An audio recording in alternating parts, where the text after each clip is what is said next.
Center for the Study of World Religions, Harvard Divinity School.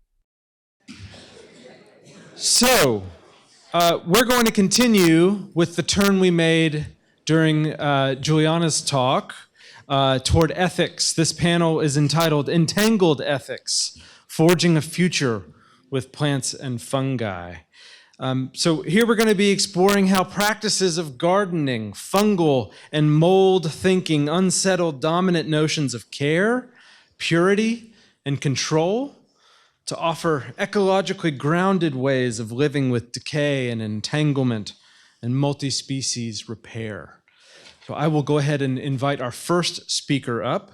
It's Jamie Cross. Jamie is professor of social anthropology at the University of Glasgow and director of the Glasgow Changing Futures Initiative. His research explores how human and non-human responses to climate change are reshaping relationships between environments, technologies, and economies. His new paper, Planet Mold, which we'll be hearing today, emerges from a 3-year program of research that reframes the social study of heat across the global north and south. So please join me in welcoming Jamie Cross.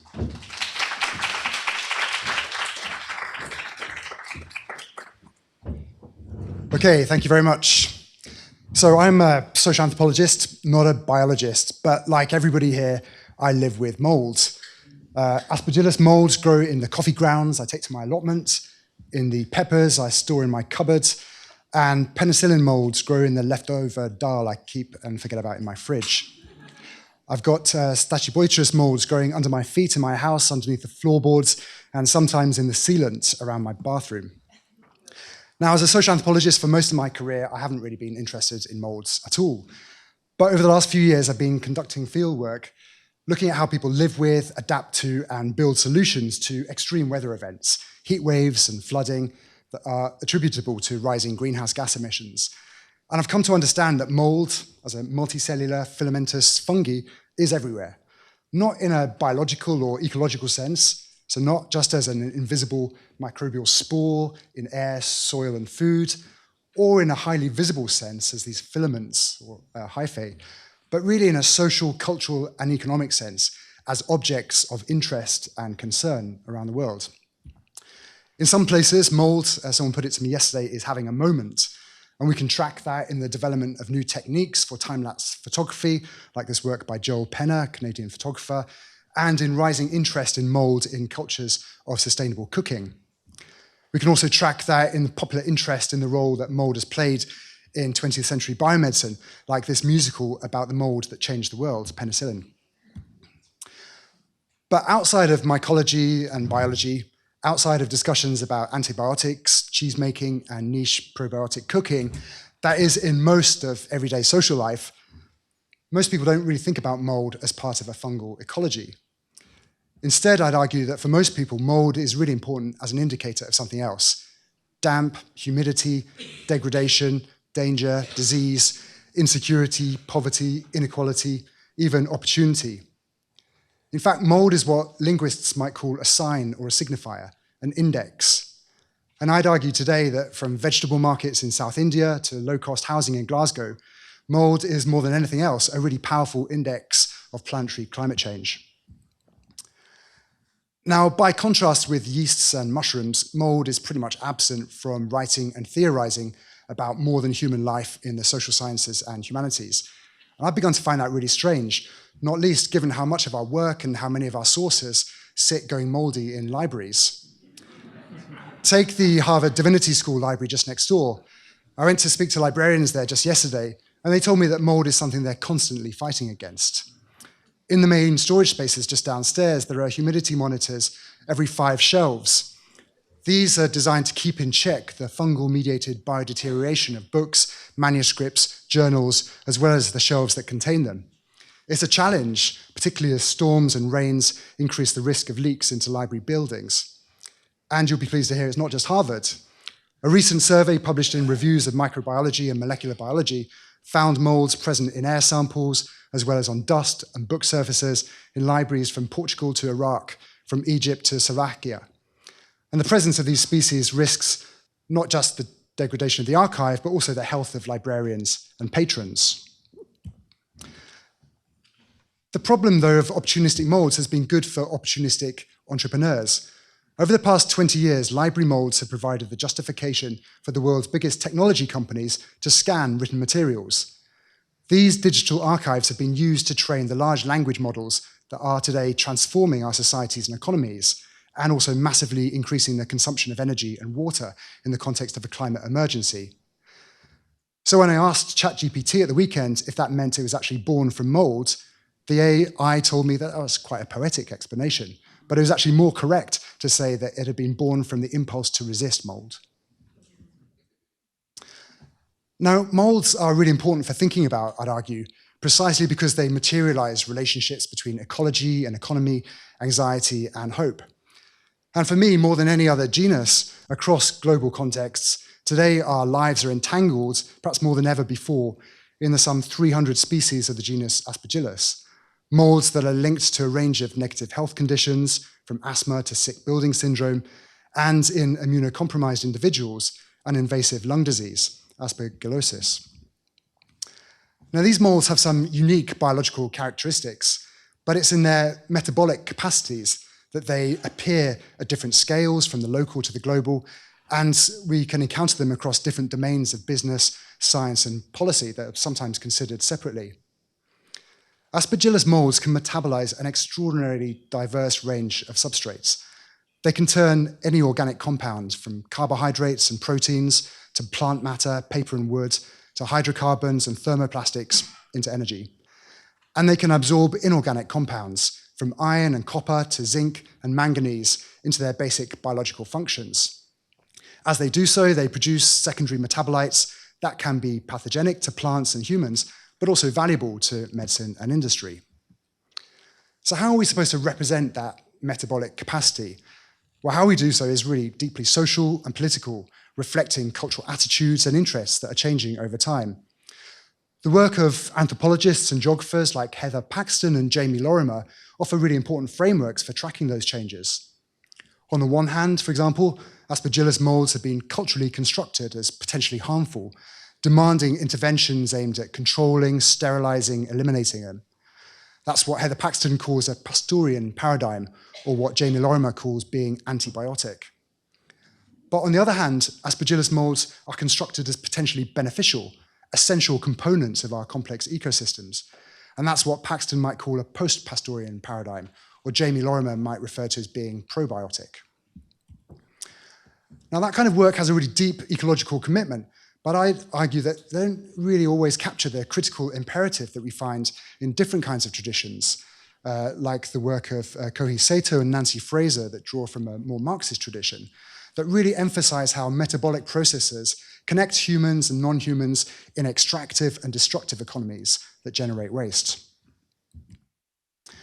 Now, for me, those different dimensions, that multifaceted aspect, is really powerfully captured in the etymology, the word Aspergillus, not in its resemblance to the aspergillum, an object used in the Catholic Church to sprinkle holy water, after which it was originally named in the 18th century, but actually in its etymological root, spagere or sperg, that spans Proto-Indo-European languages. It's given rise to words like disperse and aspersion in French, Italian, and Spanish, to spread light or seeds, or to cast blame and damage, or in the Sanskrit and Hindi words prasaga and visaga, that invoke the discharge of positive and negative substances, nectars or poisons. For me, those words give us a really powerful linguistic register for understanding the agency of Aspergillus molds in contemporary life. And to unpack those dimensions a little bit more, I'd like to give two examples that both start with panic, because that's pretty much where most public debate about our entanglements with Aspergillus currently begin. So during the second wave of COVID-19 in India, hospitals witnessed a spike in black fungus, better known to doctors as mucormycosis, an infection caused by a group of molds called mucormycetes. In mid-2021, 70% of all global infections were in India. They came at the end of a tropical heat wave and amidst torrential monsoons. Scientific explanations acknowledge the role of comorbidities like COVID and diabetes, but also acknowledge changing environmental conditions and the likelihood that masks, bandages, and bed linens were being contaminated with spores. But the rise in infections also saw the emergence of alternative, non-scientific claims. In May 2021, stories posted on Indian social media networks claimed that black fungus was caused by moldy onions. These claims went viral, prompting public health officials to publish fact checks and prompting the national and regional media to denounce the information as fake and seeking to provide clarifications. But the story really gathered traction across the country. And in many respects, that mold panic reflected the kind of online conspiracy theorizing and scientific distrust that was a real feature of the pandemic. But in India, it had another dimension. In India, onions are a politically sensitive kitchen staple, grown and transported to cities from across the countryside. Over the last decade, onions and the supply of onions has been highly volatile, and the country's seen a gradual decline in supply, caused primarily by Aspergillus. Like other Aspergillus species, Aspergillus niger has a distinct capacity for thermotolerance, and it thrives in the climatic conditions being attributed to climate change in India. Higher than average temperatures, heavier than average rainfalls. Biologically, these conditions are also increasingly understood as an environmental trigger that at the cellular level actually increases the mold's tolerance or resistance to chemical fungicides. Now, amidst rising prices and seasonal shortages, concern over black fungus reflected broader anxieties over food security and climate change.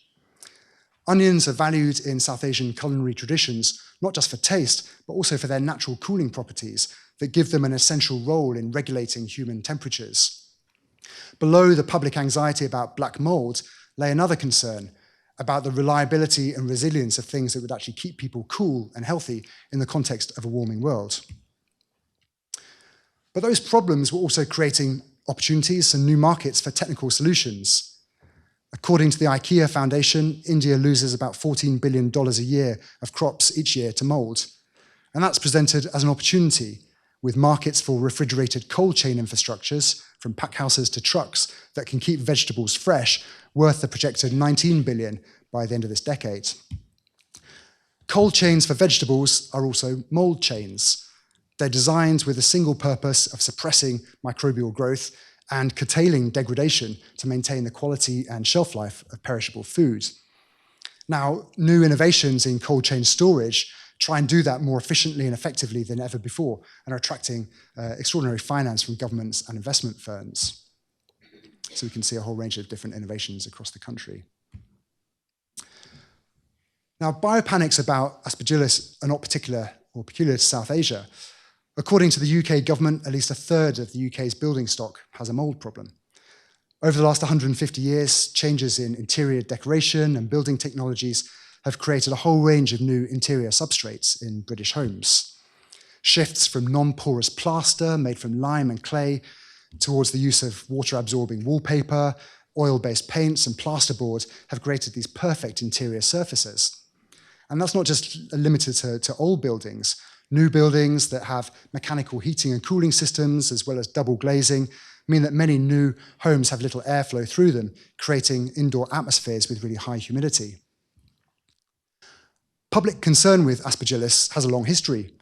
35 years ago in Glasgow, a community theatre group staged a play, Damp Busters, with this great tagline, "There's a lot of culture growing up," written by a local housing activist, Cathy McCormack.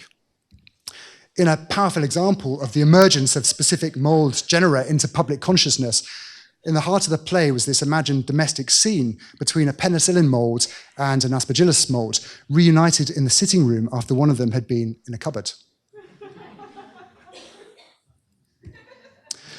But over the last decade, anxiety at toxic mold has dramatically increased, driven by cold and wet winters that increase condensation in closed environments and a national housing crisis. In 2020, a coroner announced that the death of a two-year-old Sudanese immigrant, Awab Ishaq, in low-rent social housing could be attributed to mold. And his death led to a public outcry and a major new piece of UK housing legislation designed to protect tenants, not just from opportunistic molds, but also from opportunistic landlords. That is, people who minimize their costs and maximize their returns by willfully neglecting maintenance. Now, over the last few years, uncertainty about whether mold is toxic in the UK has created demand for reputable information and specialists. Facebook has over 100 English language support groups organizing around toxic mold. And in British cities, mold removal experts often market their services via these groups, offering surveys and treatments. You can buy do-it-yourself home testing kits that invite you to send mold samples to labs for testing. As the advert for one £40, $60 DIY kit that you can buy online in the UK puts it, every home has got some mold, but not every home has a mold problem. Now, those kind of anxieties underpin media reaction in the UK to new research published just this month about the impacts of climate change on Aspergillus, funded by the Wellcome Trust. A team of biologists and epidemiologists published a new study mapping Aspergillus molds onto future scenarios that have been agreed by the UN's International Panel on Climate Change. These scenarios represent the scientific consensus for what kinds of planetary scale changes in temperature, rainfall, and land use we can anticipate by the end of the 21st century, based on different degrees of radiative forcing, that is the process through which greenhouse gas emissions trap heat. The research has projected the gradual spread of 3 specific species, Fumigatus, Niger, and Flavius, across Europe and North America within the next 15 years, based on current levels of emissions, and has concluded that expanding geographic range is going to significantly impact the spectrum of disease in plants, crops, and humans. Those conclusions, as you might imagine, have led to some headlines in the UK ranging from the urgent to the apocalyptic. As the UK's Daily Mirror put it, killer fungus plague could cause millions of agonizing deaths. So what animates those panics around molds that are otherwise so ubiquitous in human life? For anthropologists, I think it's partly because Aspergillus molds have broken loose. They are metabolizing the very infrastructures and technologies through which humans have sought to manage fungal life. Emerging strains of Aspergillus that are resistant to dominant fungicides are, as critical biological studies report, now 5 times more likely to acquire resistance to new chemical treatments. They've gone, as the anthropologist Anna Singh might put it, feral. So perhaps it's no surprise that at the very same historic moment that Aspergillus molds are evolving beyond our capacity to eradicate or control them, we find a surge of interest in the possibility of harnessing or capturing their capacities for human ends. At the very same moment in the UK, just a couple of weeks ago, that headlines were amplifying public anxiety about a new killer mold, the UK government's Office for Science released a new report on the country's aspirations for engineering biology, which laid out the economic opportunities to be gained by modifying mold to produce vital materials without polluting the planet. And here, Aspergillus molds are the solution, a means of greening industrial processes. In a key chapter based on research like that taking place in this laboratory in Edinburgh, the report celebrates the potential to put molds like Aspergillus fumigatus to work in microbial metal factories, where they can be made to extract, recycle, and recover critical minerals from industrial and electronic waste. Gene editing and genetic manipulation techniques are being used to speed up that metabolic process, growing molds that can be more clearly and efficiently productive of metallic nanoparticles. For the UK government, this is going to be the engine of a new biotech economy. Now, against the backdrop of feral molds, it's quite difficult not to see this newfound enthusiasm for biologically re-engineering Aspergillus amongst UK policymakers as part of a wider cultural project to re-establish or reassert control over fungal life. So where does that take us? What does it mean to think with mold in the pace of public anxiety and private ambition? For me, it means grappling with the ways that mold exist on a planet that continues to be transformed by human activity, modifying the biology and habitats of molds, even as they modify us. But I would argue that it also means acknowledging our metabolic entanglement. Just as thermotolerant Aspergillus molds find ecological opportunity in compromised books, deteriorating buildings, in immunocompromised bodies, and a warming planet, so too do enterprising individuals and companies optimize new pathways to profit and gain. In some contexts, these byproducts of this metabolic process are undesirable, uncontrollable, and potentially harmful. But in other contexts, they're precisely what is going to allow us to adapt to climate change. Okay, thank you.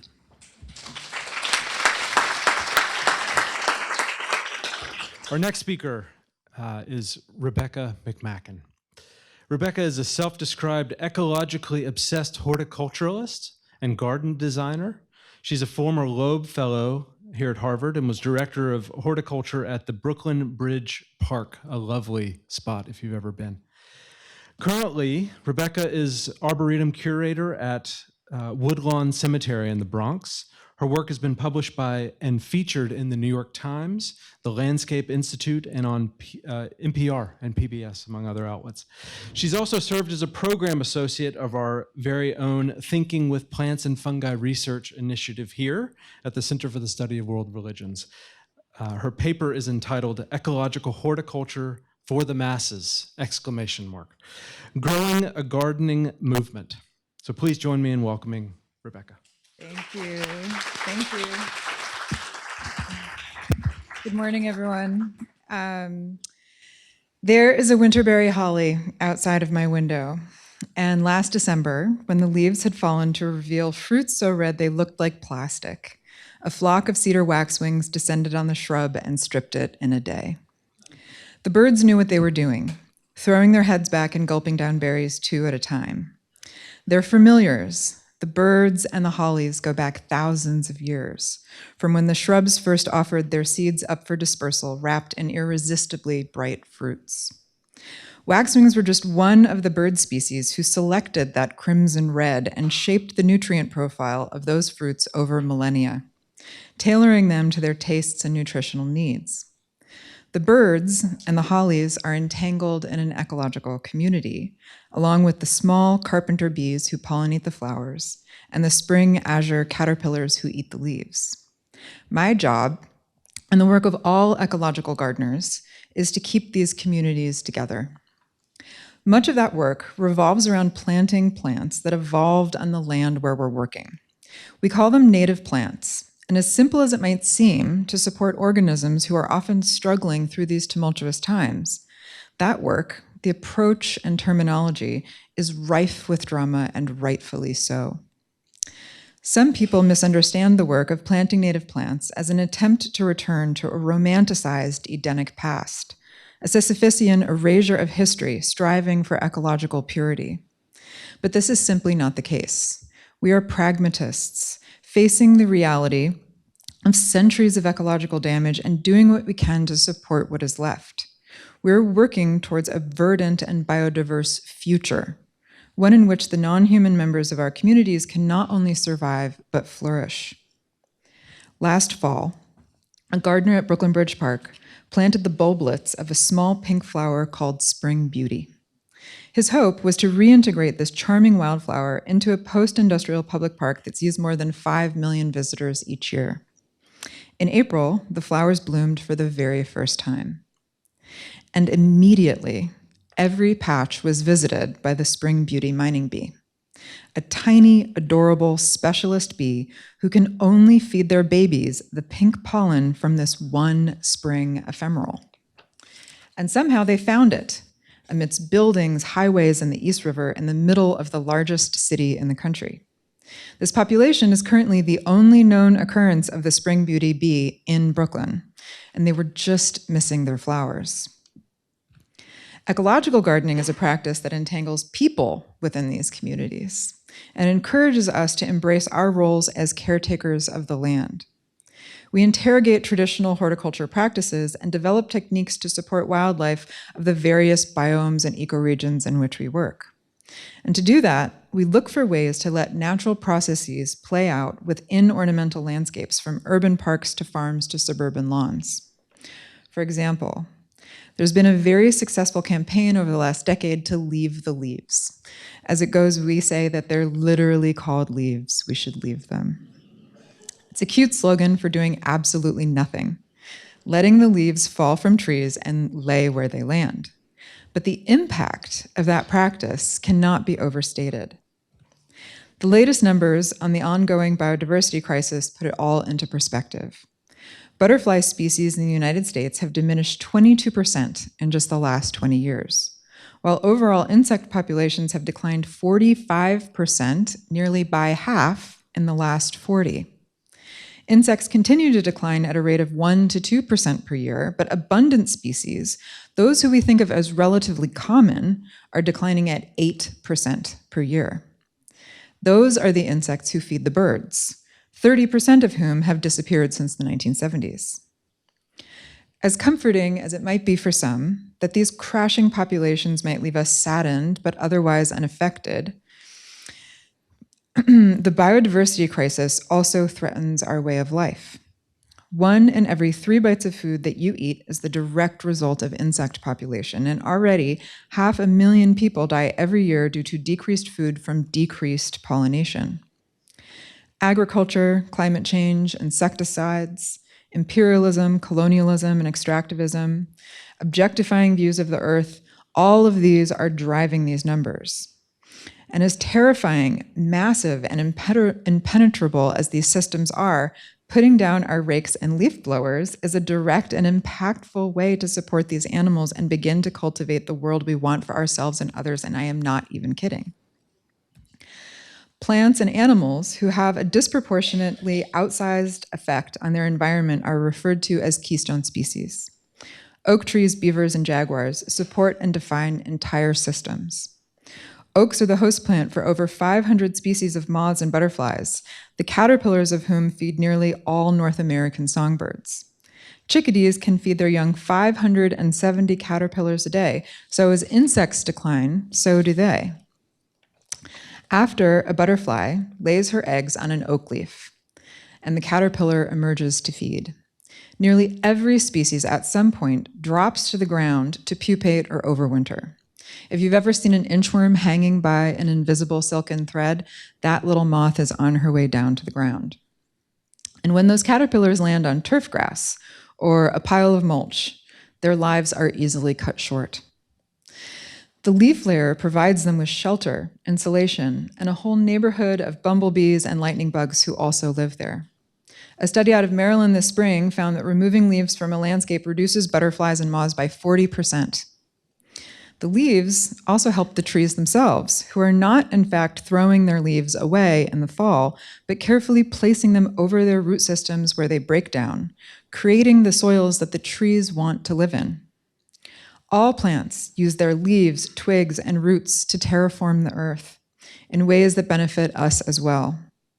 Freshly fallen oak leaves can hold virtually all of the water from a 2-inch downpour.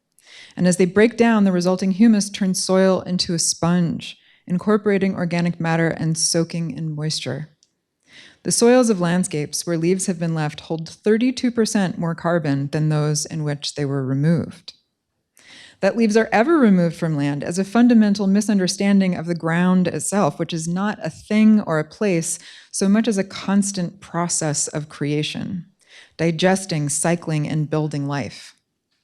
In 2018, over 35 million tons of yard waste went into landfills in the United States, the cascading effects of which are all too apparent to those of us who listen for birds and count butterflies. So why do people do this? Why does this campus look this way?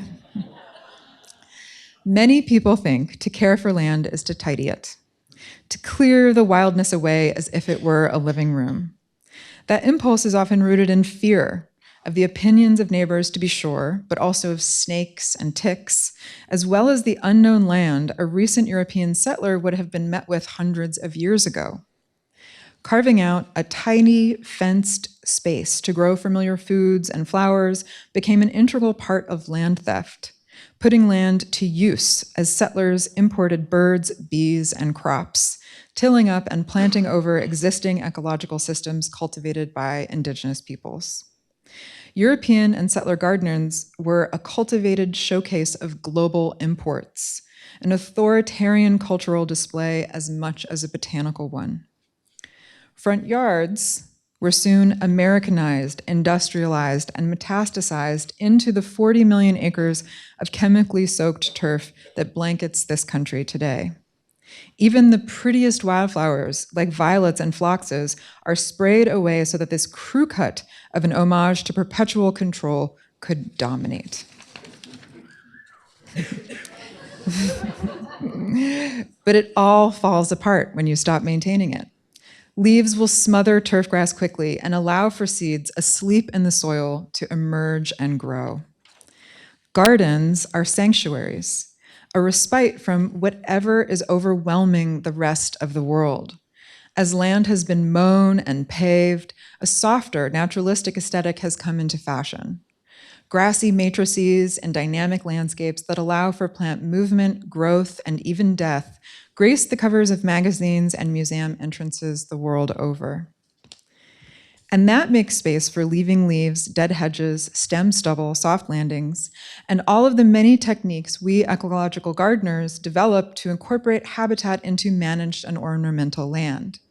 Last night, I learned about a Danish practice called, and forgive me in advance, vild med vilje. It means wild on purpose, in which strips of grass are left unmown. All over the world, people are developing these ecological land care strategies with very catchy slogans that allow gardening to become a process of encouraging and editing rather than a full tilt imposition. But when we ease up control and stop micromanaging, what grows back is not necessarily the flora of this land. Plants from all over the world, brought here as foods, medicines, ornamentals, and hitchhikers, have seeded in. The majority of them are benign, if not charming and helpful, but the introduction of some of these plants causes incredible ecological damage, so much so that they're consistently listed as one of the top drivers of global biodiversity decline. Of course, blaming plants for any of this is more of a confession than an accusation. We're reaping what we've literally sown as knotweeds have come home to roost. People who garden with wildlife habitat in mind make it our business to remove these plants where feasible, providing space for those more entwined in local food webs. But that process of weeding out plants that cause ecological damage is often done in ways that fan the flames of xenophobia, vilifying foreigners for thriving outside of the confines of where they belong. Supporting independent networks, a healthy sense of place, being of the land, are all sometimes pushed aside for nationalism. Right-wing gardeners feed on this, using the practice to foment an ironic nativism in garden clubs and Facebook groups ostensibly about planting flowers. And it's not a new practice.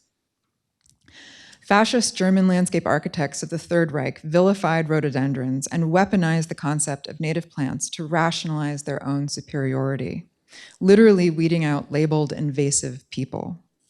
They cultivated the concept of landscape purity and went so far as to recommend native plants to camouflage foxholes during World War II.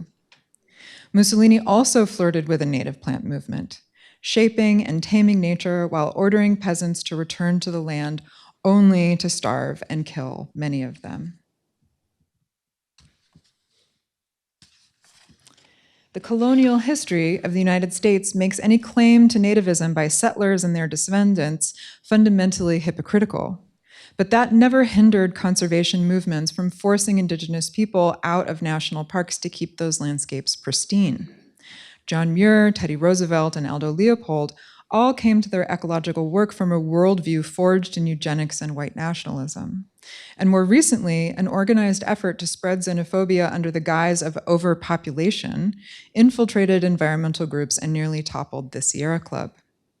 Eco-fascists have been attempting to wall the entire country with fortress conservation for as long as it's consisted.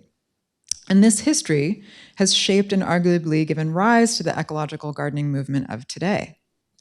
So why not then rid ourselves of the concept of botanical belonging and welcome neophytes from far and wide to flourish?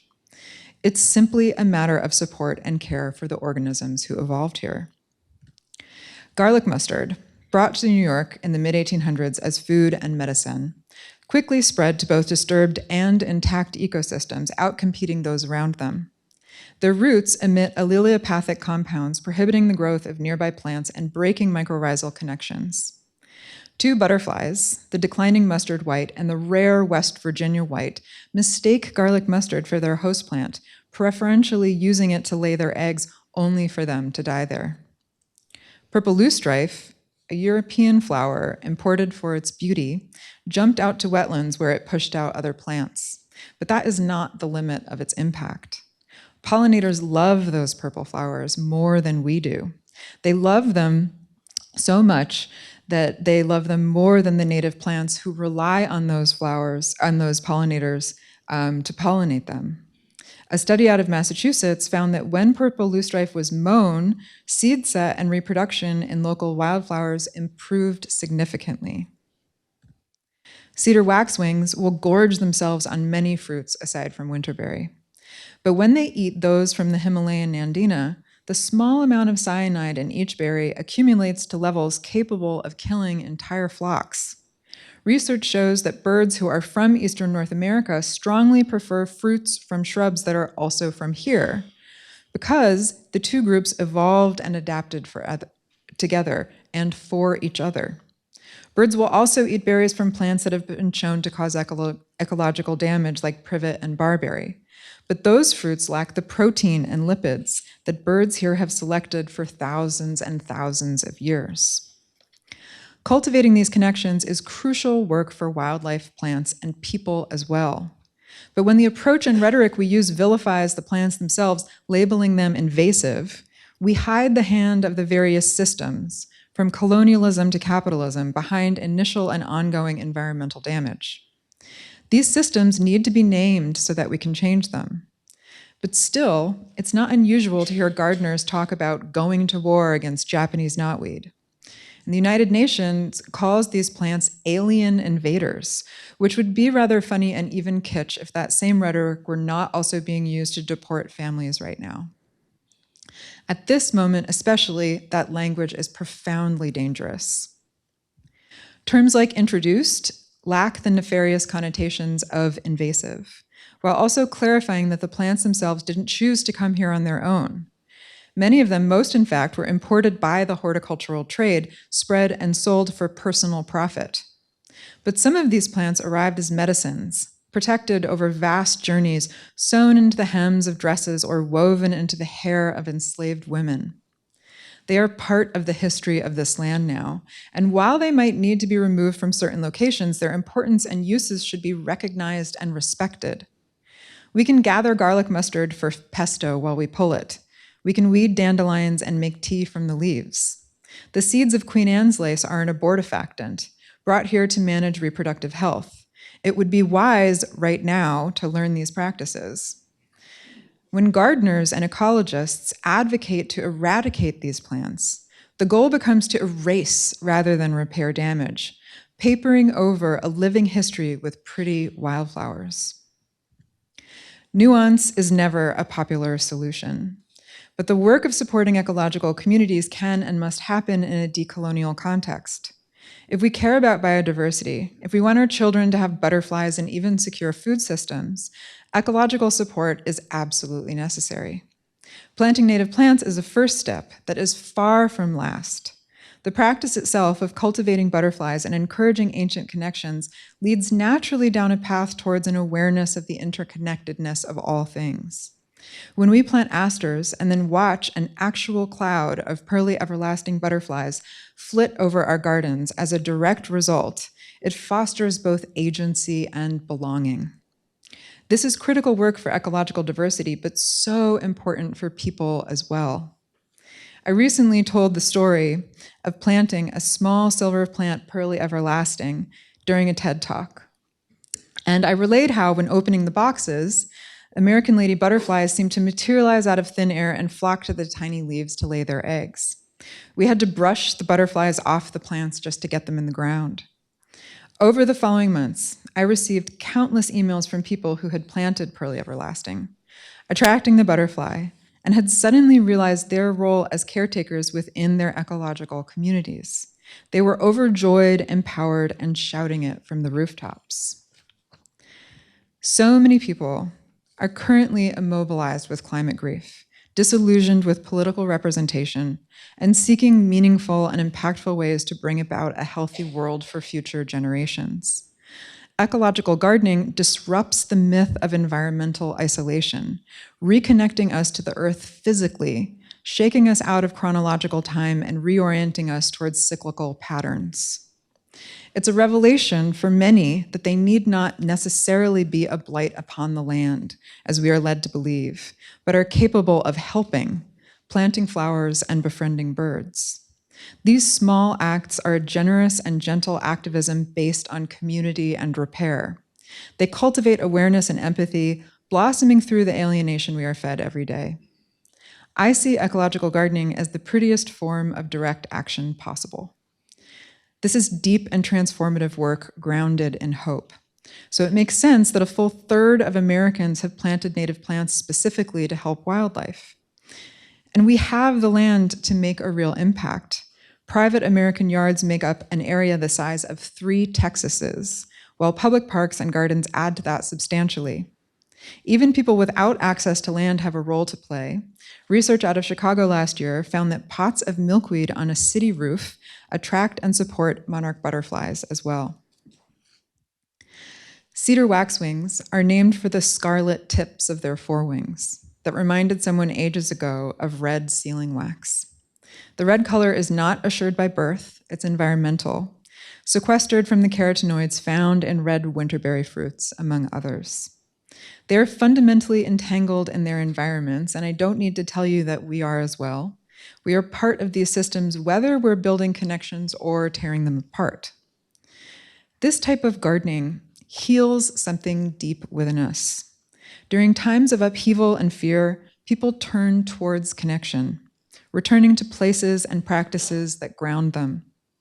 In the midst of COVID lockdown, more than 20 million people took up gardening for the very first time. And the busiest week the Brooklyn Botanic Garden ever saw outside of their Cherry Blossom Festival was the week after 9/11. Gardens and gardening can be incredibly important when the world is on fire, sometimes even more so.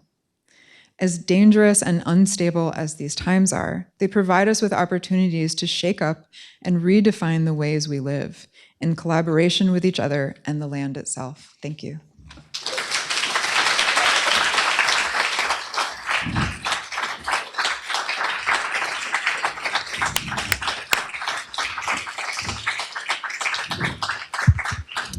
Thank you, Rebecca. Finally, our third and final speaker for this panel is Lacey Jones, a PhD candidate in English and Religious Studies at Yale University and the Humanities in Medicine Fellow at Yale Medical School. Her dissertation, entitled Breakdown, Modernity's Metafictions, takes up the strange case of the word breakdown's double meaning, physical decay and mental undoing. She's interested in aesthetic movements where the relationship between these forms of decomposition exceeds mere metaphor. You can find her academic work in Literature and Theology, that journal, her poetry in Image, and her fiction in the Kenyon Review. So please join me in welcoming our last speaker for the panel, Lacey Jones.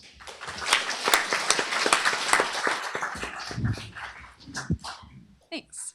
So, like molds, mushrooms are having a moment. A visit to your local TJ Maxx will convince you that these fungi have become the mascots of modernity. Templates for everything from socks and clocks to ice cube trays and dog toys. In 2019, the FDA deemed psilocybin a breakthrough treatment for major depressive disorder. In 2022, the New York Times declared mushrooms an ingredient of the year. This enthusiasm for fungi has spread across fashion, wellness, entertainment, even the funeral industry. It's a staggeringly successful PR story. No longer simply dirt-ridden decomposers, mushrooms have become the face of resilience, lovable, delicious metaphors for life and possibility in the midst of crisis. So over the past decade, an entire crop of books has penned humanity's chance at a future on the marvels of these fungi. And I recognize that mushrooms and fungi can't be used interchangeably, but for the sake of this talk, and I would point out the covers of all of these books, have grace with me, please. So mushrooms act as a sort of marketable gateway into the world of mycology for a broader audience. Many of these books tell the same story. Mushrooms embody their connection with each other and with the world around us. When we recognize this connection, we'll feel a sense of awe, wonder, and epistemic humility that will inspire and teach and motivate us to live differently. Even Nicholas Money, who scorns, quote, the fanatics who think fungi can save the planet, is quick to agree that an appreciation of fungi is an important part of the terrestrial mission to overcome the appalling selfishness of human nature. Fungi offer a breezy new metaphorical model for ethics, in which their innate biological functions are formalized into the highest level of abstraction, entanglement, and tethered to the most idealized forms of their outcomes: death into life, symbiotic survival, inevitable healing. The Mushroom Library's most successful outgrowth is Merlin Sheldrake's Entangled Life, an international bestseller that highlights the utility of fungal science in catastrophic times by detailing the many concrete ways in which, and here I quote, global crisis is turning into a suite of fungal opportunities. His book explores the uses of fungi in all its forms, from lichen and psychedelic trips to fermentation and mycelium-based construction materials. But in the Mushroom Library, these fungal opportunities are as much about shifting conceptual paradigms as they are about changing material reality, a fact that makes it all the more surprising that when Sheldrake proposes that fungi might, quote, trick us out of our preconceptions and give us a glimpse of new possibilities, he isn't actually referring to the physical effects of psychedelics. Instead, psilocybin is presented as just one of the ways in which fungi can shift our perspective. Simply recognizing the biological truths of fungi can teach us to think beyond the eye and toward mutuality instead. Fungi, he writes, live in enmeshed worlds. Lichens are a product less of their parts than the exchanges between those parts. Mushrooms and humans are profoundly intertwined. At the heart of mushroom moralizing is the belief that observing biology can teach us a transformative empathy. These authors explain the science of fungi as the paradigm of entanglement. There's a certain flatness to a fungus's networks. They don't have a central operating system or a brain, making them easy to reach for as biological metaphors for the very concept of relation itself. Eugenia Bone's Mycophilia, Revelations from the Weird World of Mushrooms, offered an early articulation of what would later become an all-pervasive thesis. And here I quote, "In light of the new science, the singular I is obsolete because in reality, I is a community." Doug Buren's In Search of Mycotopia offers the most explicitly political rendering of this project. His book recounts the stories of various activists, environmental groups, and professional and amateur mycologists alike, all of whom take up the mushroom's example of mutuality in order to shape a better world, and here I quote, "in a time of social and economical collapse, or, to put it more optimistically, transformation." Buren celebrates mushrooms as allies in challenging patriarchy, colonialism, capitalism. Fungi's very existence, he suggests, is an act of defying all of the supremacist worldviews that ignore the agency and interconnectedness of nature. But because their preparative work in nature can't keep pace with our destruction of the planet, he writes, we must turn to them as models for thought. What makes fungi so compelling are the ways in which they can serve as partners and even teachers in the project of realizing more integrative, reciprocal ways of thinking and therefore being. This is the mycophile's favorite story. Paying attention to fungi will make us better people, and being better people can help us save the world. Ethics and this model are the inevitable byproduct of epistemology. Fungi bring the good news of relationship. The key to their success as prophets is appearing as something we recognize while delivering news that we hadn't, which is why, if mushrooms could speak, they'd apparently sound a lot like Brie Larson. The actress narrates the opening moments of Louis Schwartzberg's fantastic Fungi documentary, which begins its exploration into the mysterious science of mushrooms by letting them introduce themselves. It's a 2-minute-long, first-person paean made to make these fungi feel both intensely familiar and impossibly strange. They declare themselves timeless, the pulse of eternal knowledge, and ubiquitous, we flourish everywhere, both part of humanity, inside you, and practically messianic. And I quote, "We are resurrection, condemnation, and regeneration." A series of images, the galaxy, the earth, clouds, waterfalls, human crowds, a casket, moss, fungi, a stop-motion clip of a rotting strawberry, flash in the background of this narration, meant to remind you of the interconnectedness of all things, including cycles of life and death. Fungi precede humans and will survive them. They constitute our worlds and our bodies. They are entwined with all forms of life, and their magic is utterly indifferent to our appreciation. We flourish everywhere, the mushrooms declare, whether you believe in us or not. Still, the film's message is less about the indifference of nature to our destructive tendencies and more about the need to recognize ourselves as part of nature so that we might be motivated to save it. It's a saccharine, optimistic thesis, born out of the naive hope that our consumptive, domineering stance towards nature is the result of confusion or oversight. Dr. Suzanne Simard, professor of forest ecology, resurfaces at the documentary's conclusion to reassure us all that a different future is really just about empathy. It's a thesis that makes the act of saving the world as easy as looking at it. When we see it, she says, we understand it. And when we understand it, we care about it.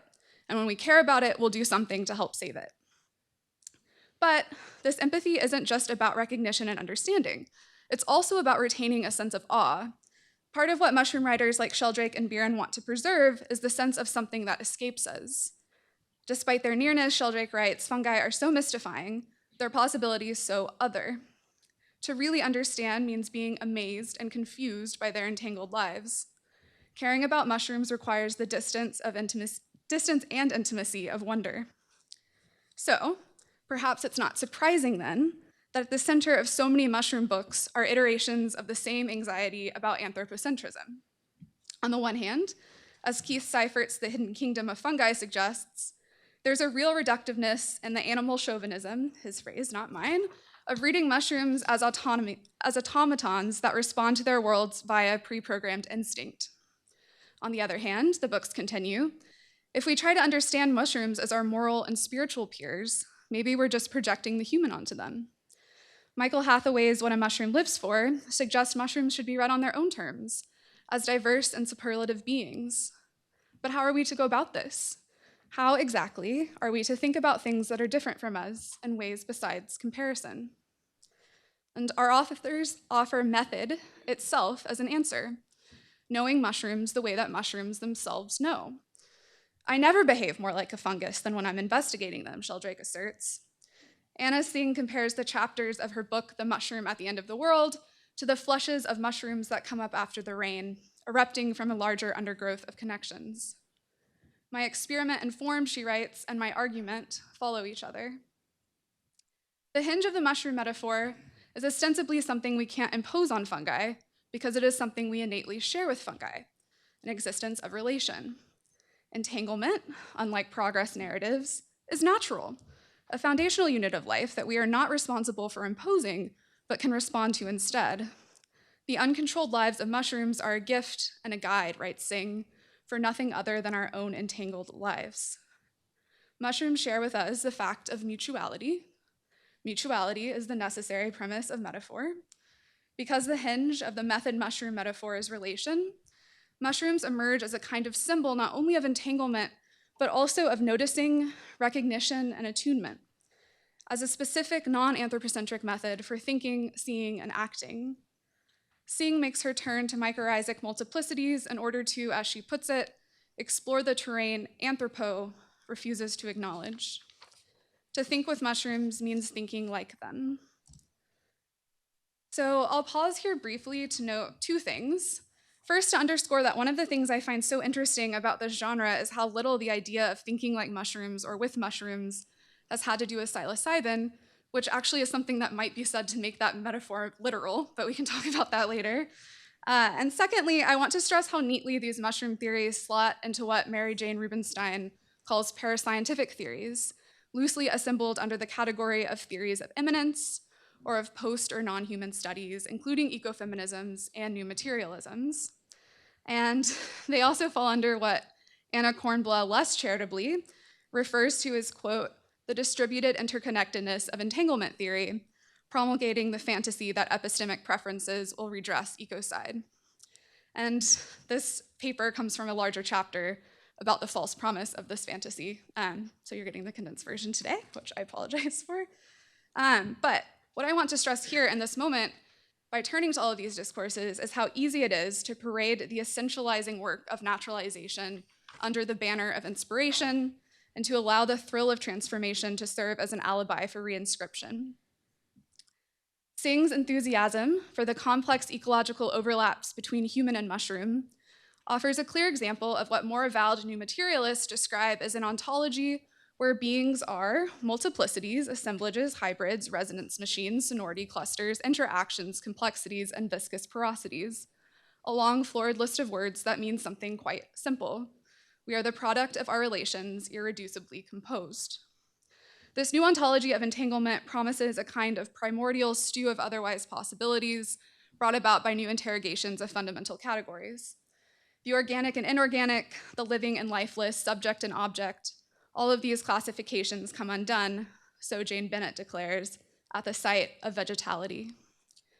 Bennett makes clear elsewhere that the relationship between an ontology and an ethic is always loose, though the relation is rendered less indeterminate when the temper in which the ontology is lived is considered. This understates her own case. An ethic is the submission to form in this reading, and affect is the naturalization of the submission as method. Despite her claim of an impersonal sympathy, Bennett also insists that a moment of naivete is indispensable for any discernment of thing power. To register non-humanity as an ethical subject is an event that apparently must take the human by surprise. New materialist recognition must be either a one-off instance of transformative encounter or the necessary and continual return to not knowing, where the experience of entanglement, and this experience is always only that of recognition, can never last long enough to get the more philosophical project off the ground. And that's Bennett's phrasing. New materialism is, despite its best efforts to escape solipsism, a field that can only ever know itself. In the Mushroom Library, we find something similar, a reordering of the relationship between contingent narratives that leads to little more than the fact of their multiplicity. As Dixa Ramirez de Olea reminds us, the ethics of becoming so central to the work of writers like these always remains rhetorical. Notably, Singh describes the first task of our apocalyptic times not as learning how to collectively survive, but as learning, and I quote, how to think about collaborative survival. No ecological writer, Ramirez de Olea reminds us, chooses to die to become compost, mushroom authors included. And for whatever situated, embodied, contingent movement from concept to story that our mushroom writers attempt to trace, their claim that form and feeling emerge together is betrayed by possibility itself. Mushrooms might be an active revolution, metaphorically and literally decomposing hegemonic structures and replacing them with vitality and life. But we could just as easily find in their biology another story. Mushrooms break down organic matter via the enzymes their hyphae emit into their surrounding environments. Dead things, broken down into digestible nutrients, become a fungus's life source. Fungi only allow the parts of themselves to exist that can consume. Once the nutrients around hyphae have been exhausted, the mycelium move outward into a kind of ring shape, extending itself into undigested territory and leaving the inner hyphae to die. Maybe our mushroom reveries entail the projection of our longing for an entire affective, conceptual, and political revolution onto beings whose driving desire is to digest the world around them in order to survive. The Future is Fungi, How Fungi Can Feed Us, Heal Us, Free Us, and Save Our World, is a project so emblematic of the Mushroom Library that it could read as parody, but parody is anathema to the mycophile's earnestness. The book's introduction proclaims that the fungi are entering the cultural zeitgeist before arriving to the revelation that they teach us all that we are interdependent. When we finally surrender our separateness, the authors declare, we realize that we are not inside of nature, but within it. But you knew that already. You already know our lives are a series of relationships. You know we're changed by those relationships. You know that mutual aid networks are effective. You know it's bad to assert a greedy dominion over the non-human world. We know the world is in crisis, but we can't stop breaking the news to one another. In the end, we're left imagining a world in which we go around awestruck, imagining things we already know. And it's nice when re-envisioning life itself is as easy as buying a book to display on your coffee table while you sip mushroom tea from your mushroom print mug. The book's collapse of recognition and inspiration leaves us where we started and asks us to feel differently about it. What really seems to be on offer is a vision of mushrooms as a mirror in which we can applaud our own newfound humility. At the heart of the Mushroom Library is a fiction, attention to mutuality as goodness, How a person sees is the measure of how good they are. This measure allows us to desire a lot and to do very little, because we believe that our longing makes us good. We long for transformation. We want to touch what is dead and make something of it, to be productive in a way that heals. We want our breakdown to arrive at something other than death. We want, even when we've spread like a contagion, to be received as life-giving. We bury our corpses in mushroom suits so that we can arrive at the inevitability of our virtue. In the end, we give life. We want the very fact of our existence to be a way of caring for something else. In other words, we want mushrooms to help us reimagine our anthropocentrism, and then we want to eat them. And here I have to apologize to Merlin for putting the second picture of you up today. Perhaps there is no better example than a 2020 YouTube video entitled "Merlin Sheldrake Eats Mushrooms Sprouting from His Book, Entangled Life." Sitting at a table, deadpan in a white tunic, Sheldrake fondles the fungi growing from a copy of his book. The spine can barely hold together its engorged text, swollen to 3 times the usual thickness by clots of mushrooms branching out from the pages.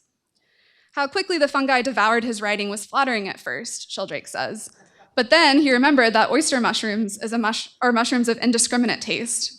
Crude oil, used cigarette butts, herbicide, international bestsellers that made Russell Brand feel connected to nature through 1,000 invisible threads.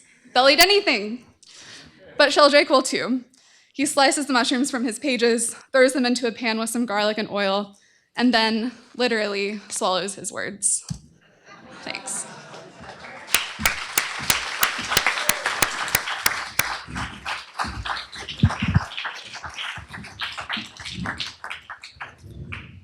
Thanks, Lacey, and thanks to all of you for these fantastic offerings this morning still. I'm going to ask a quick question, and then we'll open it up to the room, because I know we have some questions here. It's a question for all of you, and I know that you're not ethicists per se, but all seem clearly attuned to the ethical dimensions of your work. A theme that seemed to surface in all the papers that we just heard was also a theme that weighed heavily on, I think, Juliana's keynote talk earlier, and it's this tension between intervention and letting be, right? So Jamie, you noted the ways in which mold is beneficial, even collaborative in social and civic projects, while mold also has clear negative impacts on human and non-human health, right? And these aspects of mold, the positive and the negative, inspire opportunism, sometimes unseemly opportunism, right? Rebecca, you described the ethical and ecological stakes of pulling invasive species and cultivating native plants. But you also critique the dangerous purity narratives that arise in that work. And Lacey, you reflect on the life of fungi as agents of decomposition that thrive without or even despite human management. Yet you also note that humans inevitably shape fungal life through cultivation, and especially metaphor in the cultural practices around fungi right now. Just walk into TJ Maxx, as you said.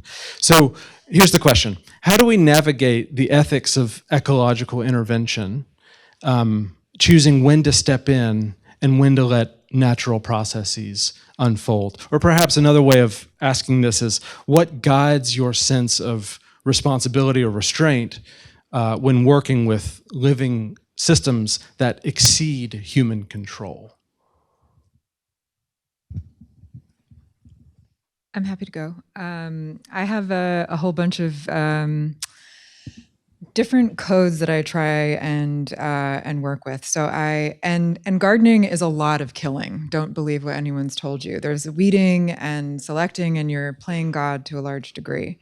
And I have a strict rule that I never kill anything that I don't know intimately. And so in order to pull a plant, in order to edit something, I need to know who it is, where it's come from, all of, how it reproduces, in order to make sure that I'm doing the right thing.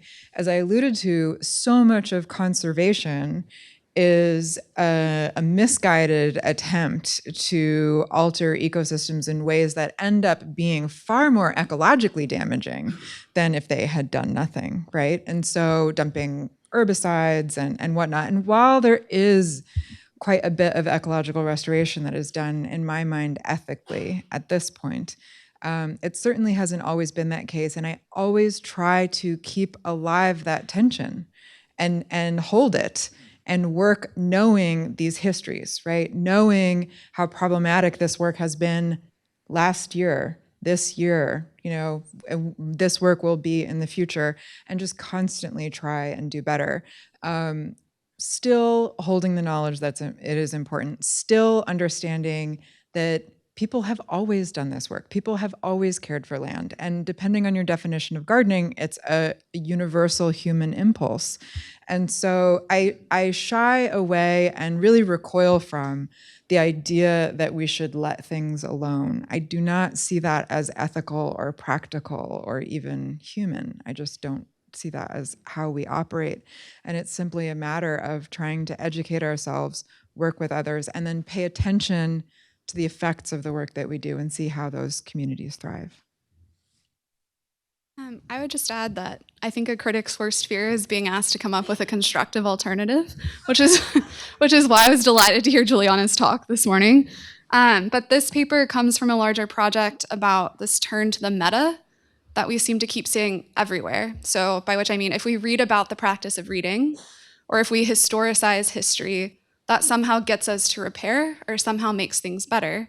And what your question just really clarified for me is that what that move looks like is performing tension, but actually letting something remain unchanged or not be.